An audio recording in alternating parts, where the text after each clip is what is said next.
So I've been married for 16 years. I have 6 kids and I've coached 1,000 people in their relationship. And here's what nobody really tells you before you actually get married. Starting with number one is you just don't marry the person.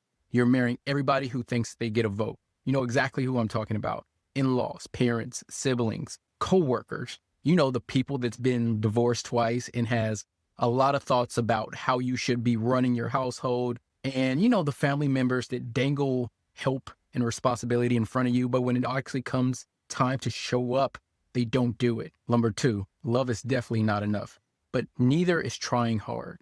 So when I was younger, I believed that anybody can make it work if they just tried enough. And that marriage, if it fell apart, they really didn't work hard enough. But that's completely wrong. People lose children, parents, they grew up two completely different human beings, and not everybody makes it. That's why everybody doesn't.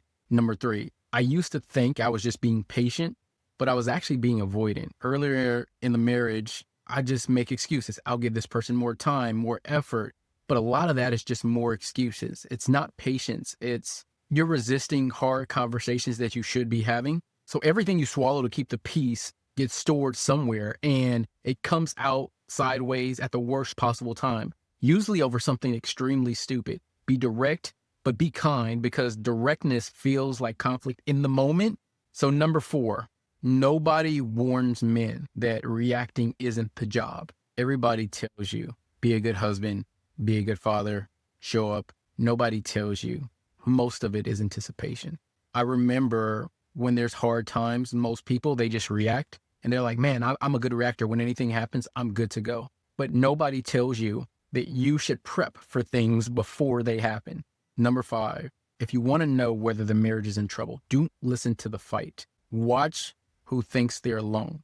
I've coached 1,000 people through this, and the ones who don't make it almost always have the same thing in common. They're convinced that they're by themselves and they're convinced their partner doesn't give a fuck about them at all. And your feelings are real. Your feelings are not always accurate.